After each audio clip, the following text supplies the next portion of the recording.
भी वाले थे हमारे यहाँ मंच पर, लेकिन किसी व्यस्तता की वजह से आज वो नहीं आ सके, लेकिन उन्होंने अपना संदेश हमें रिकॉर्ड करके भिजवाया है, जिसे हम सुनेंगे विमोचन के बाद।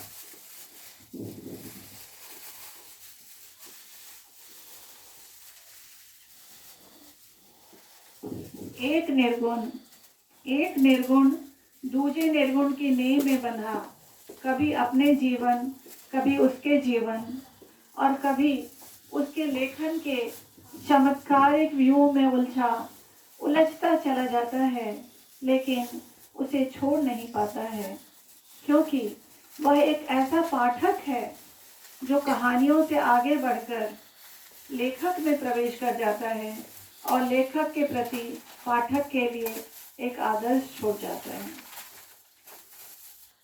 नीलकंठ निर्गुण, एक संस्मरण लोकप्रिय कथाकार द्विजेंद्र नाथ मिश्र निर्गुण पर।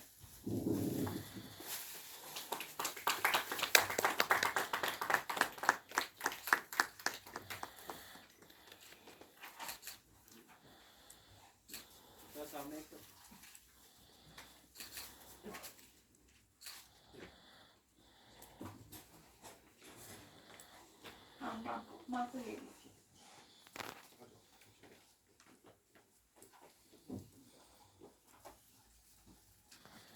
आइए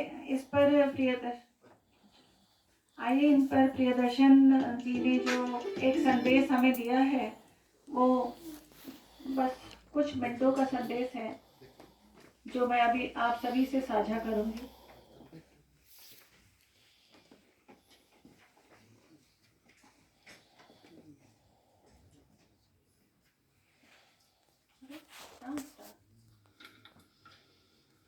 सबसे पहले तो छोटी बहन रीना से, आंटी से और पूरे परिवार से क्षमा याचना कि एक बेहद जरूरी मौके पर मैं उपस्थित नहीं रह पा रहा हूँ।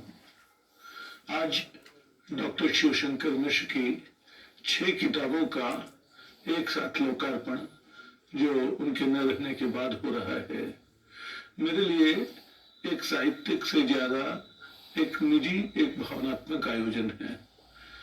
डॉक्टर शिवशंकर मिश्र मेरे लिए भी गार्जियन जैसे थे और मुझे याद है कि बरसों पहले, बल्कि अब इसको 40 बरस तो होने आए होंगे, जब मैं बिल्कुल लिखने की शुरुआत कर रहा था, तो उन्होंने मुझे अचानक मेरी कविताएं देखी, मंगा के देखी, एक एक कविता को ध्यान से पढ़ा। और वो पापा के मित्र थे, पापा विद्याभूषण के, और उस नाते घर आते थे, उनकी किताब छप रही थी, उनका पहला कविता संग्रह बीच का पहाड़ वो छप रहा था, और मैंने देखा कि बड़ी संजीदगी से वो एक किशोर कवि की कविताएं बांच रहे हैं। और उसके बाद उन्होंने मेरी कविता की उस कॉपी में 3 पंक्तियां पीछे लिखी। उनमें जो सबसे महत्वपूर्ण थी वो ये थी कि आगे बढ़ते हुए कवि की तरह लिखो, पीछे लौटते हुए कवि की तरह नहीं। अचानक मेरी समझ में आया कि वो ये बता रहे हैं कि जो लिखा जा रहा है उसकी नकल में मत लिखो, क्योंकि हम लोग जब लिखना शुरू करते हैं तो ये देखना है कि कविता कैसे लिखी जा रही है, जो लोग लिख रहे हैं किस तरह की कविता लिख रहे हैं। तो हम कविता कम लिखते हैं, कविता की डिजाइन ज्यादा लिखते हैं।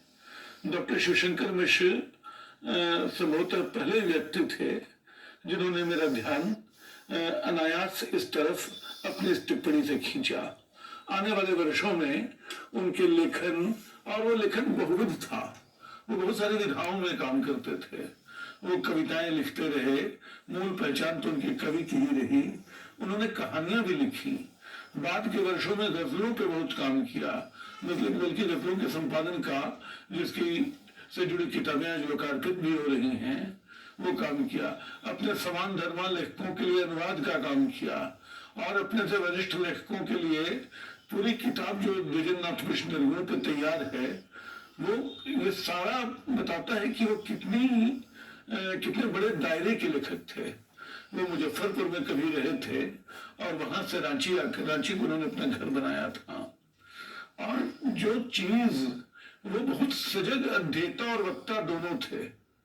वो अंग्रेजी में उन्होंने पढ़ाई की थी और अंग्रेजी के प्राध्यापक भी रहे, लेकिन उनके लेखन की भाषा मूलतः हिंदी रही। विलियम ब्लेक पे उनका काम था पीएचडी का, लेकिन उनकी कविताएं जो हैं वो बिल्कुल आधुनिक और निजी मुहावरों से, यानी उनमें एक तरह की मौलिकता की अपनी जिद थी, एक तरह का अक्खरपंथ और ये आत्मविश्वास था कि जो लिख रहे हैं वो दूसरों से अलग और बेहतर है। तो ये जो चीज थी उनमें, ये बेहतरी किसी अहंकार की वजह से नहीं, बल्कि अपनी कविता के भीतर उस मौलिकता के दावे के साथ जो दूसरी जगहों पे नहीं दिखता था। उनके बीच का पहाड़ में आपको दिखाई पड़ेगा, उनके दूसरे संग्रहों में आपको दिखाई पड़ेगा, वहां वो बड़ी प्रखरता के साथ मौजूद हैं। इस प्रखरता का एक कारण तो उनकी सजगता थी। वह सजगता उनके बोलने में भी आती थी, और कई बार लगता है कि हम तमाम लोगों को बोलते हुए उतना ही सावधान होना चाहिए जितने सावधान वो होते थे। वो एक वाक्य को, एक बहुत लंबे वाक्य को बहुत छोटे छोटे टुकड़ों में अपने आशयों के प्रति लगभग पूरी तरह सचेत और सावधान होते हुए, उनको जरा भी बिखरने न देते हुए एक मुकम्मल बात कहते थे, और इस तरह उनकी बात आगे बढ़ती थी। और चूंकि मुझसे एक आत्मीय नाता था, उस नाते वो कई तरह की बातें करते थे, अपनी कविता के बारे में, निजी तौर पे हम सबके लेखन के बारे में, दूसरे जो लिख रहे हैं। मुझे एक शाम की खास तौर पे याद है, अब वर्ष मुझे याद नहीं है, ये शायद कभी 2005, 6, 7 के आसपास की बात होगी। वो हमारे घर आए थे, वो और आंटी दोनों, और हम लोगों ने शाम, दोपहर और शाम थोड़ी सी साथ गुजारी थी, और गजलों पे, कविताओं पे, बहुत सारी विधाओं पे उनसे बात हुई। मैं इस बात को लेकर ज्यादा प्रमोदित था कि मेरे मतलब ग्रोथ जैसा शब्द बहुत अच्छा नहीं है, या मेरे पठन पाठन को, या मेरी लिख के परिपक्वता, या जो उनको लगा होगा उसको देखकर वो बहुत खुश थे। उनको लग रहा था कि अरे, मैंने जिस बच्चे को कभी देखा था, आज वो इतनी सारी बातें कर ले रहा है, कर पा रहा है। तो एक तरह का वह आशीर्वाद ही था जो मौन भाव से उन्होंने दिया था। और बाद में वहां से मुझे एक चिट्ठी लिखी थी। वो चिट्ठी भी बड़ी आत्मीय और मार्मिक है, जिसको अगर मुझे ख्याल रहता तो पहले मैं निकालता। तो जो वैचारिक प्रखरता और सघनता उनके वाक्यों में, उनकी रचनाओं में दिखाई पड़ती है, वो उनके आलोचनात्मक कर्म में अपने आप चली आती थी। और उन्होंने जो काम किया वो संजीदगी से किया। इस बात की कल्पना मुश्किल है कि एक आदमी जो रांची में रह रहा है और जिसको बहुत यश नहीं मिला, हिंदी में उनसे कम प्रतिभाशाली लोग, उनसे कम मेहनती लोग, उनसे कम संजीदा लोग शोहरत की कहीं ज्यादा ऊंची सीढ़ियों पे, शोहरत के कहीं ज्यादा ऊंचे पायदानों पे दिखाई पड़ते हैं। लेकिन शिवशंकर मिश्र मैंने देखा कि रांची के कई लेखकों का ये स्वभाव रहा, शायद एक साझा रहा, कि उन्होंने अपने लिए कभी कुछ मांगा नहीं, कभी कुछ किसी ढंग से झुकने से इनकार किया। अपना एक अभिमान रहा कि जो हम हैं, आप हमें मान्यता देते हैं कि नहीं देते हैं, ये आपका काम है। तो इस मान्यता के बगैर उन्होंने जो किया, जितना विपुल काम किया, उसकी एक वानगी आज के इस कार्यक्रम में हम सबके सामने है।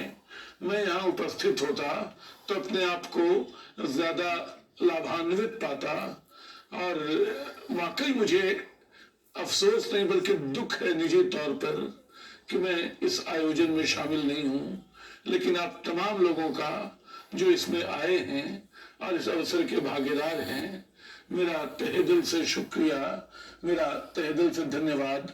ये एक तरह से मेरा ही आयोजन है, मेरा भी आयोजन है, जिसमें मैं अनुपस्थित शामिल हूँ। प्रणाम।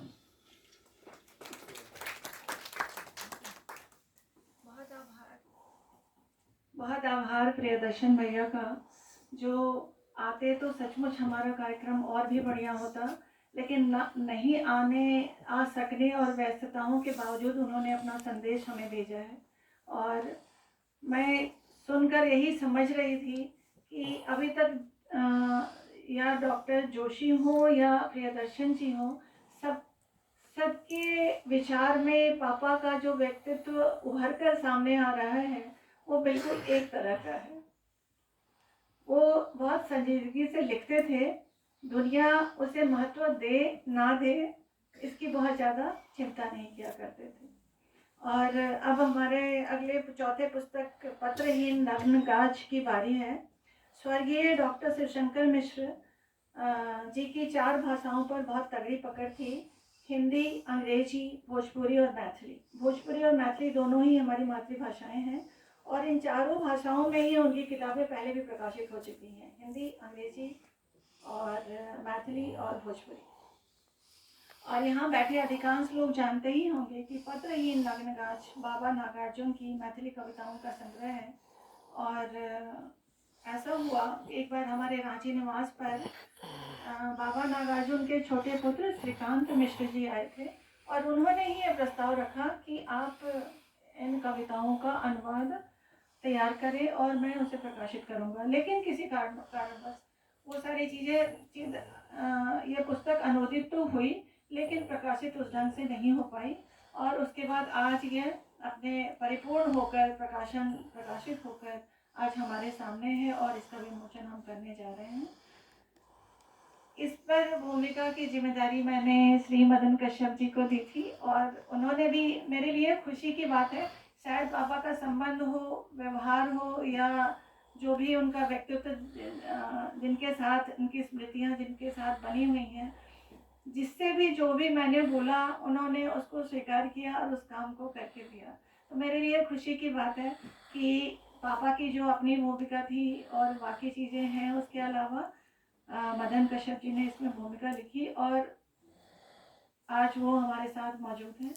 तो मैं अब अगले वक्ता श्री मदन कश्यप जी को बुलाना चाहूँगी लेकिन हर्षा से अनुरोध करूँगी, हमारे सारे मंचासीन वक्ताओं का परिचय बहुत बड़ा है और फिर भी मैं अनुरोध करूँगी कि एक संक्षेप में परिचय हर्षा दें और उसके बाद मदन कश्यप सर को मैं आमंत्रित करती हूँ। मदन कश्यप जी के बारे में चंद शब्द। इनका जन्म बिहार के वैशाली जनपद में हुआ। शिक्षा एमए हिंदी। कविता के अलावा विपुल वैचारिक लेखन और जनांदोलनों में सक्रिय भागीदारी। सन 2000 में सार्वजनिक प्रतिष्ठान की नौकरी छोड़ने के बाद कई अखबारों और पत्रिकाओं से जुड़कर उन्होंने लेखन किया।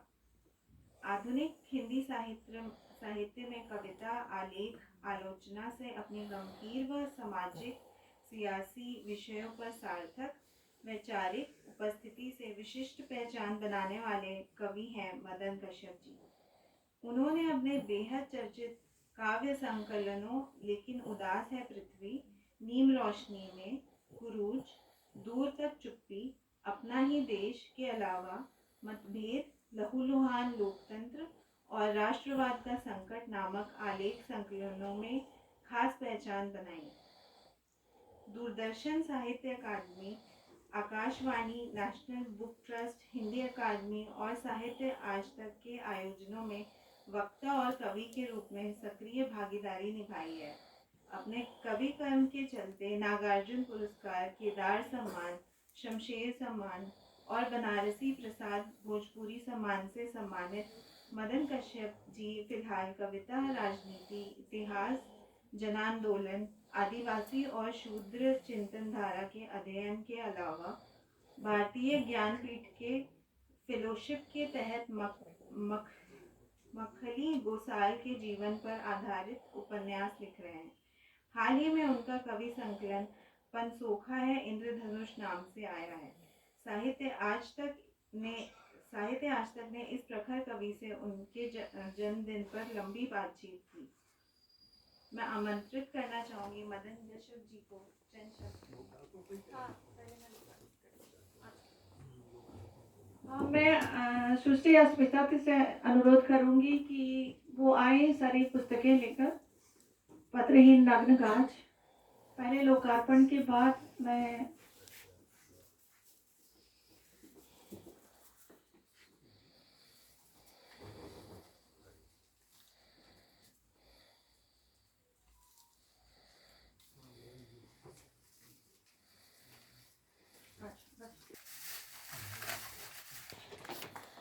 वाचन करें पत्रहीन नग्न दास। बाबा नागार्जुन की मैथिली कविताओं का हिंदी अनुवाद। और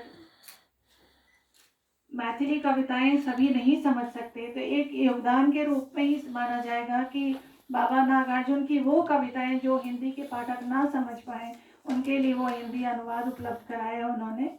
और बहुत सारी इसमें छंदोबद्ध कविताएं भी हैं, और वो सारे उसी छंद में उन्होंने हिंदी में रूपांतरित किए हैं। मंगल सिद्धांतकर जी, कृषक जी, ज्योतिष जोशी जी, आदरणीय सुमति मिश्र जी और सामने बैठे सभी मित्र सम्मानित लोग, ये बहुत हर्ष का विषय है, लेकिन थोड़ा इसमें अवसाद भी होना चाहिए कि एक लेखक के निधन के बाद इतनी किताबें आ रही हैं, जो उनके जीवन में भी ये किताबें आ जानी चाहिए थी अपने समय पर, और आ गई होती तो शायद और अच्छा होता। लेकिन है, लेखक का जीवन तो उसके निधन के बाद ही शुरू होता है। जब व्यक्ति का निधन होता है तब लेखक का जीवन असल में शुरू होता है वहाँ से।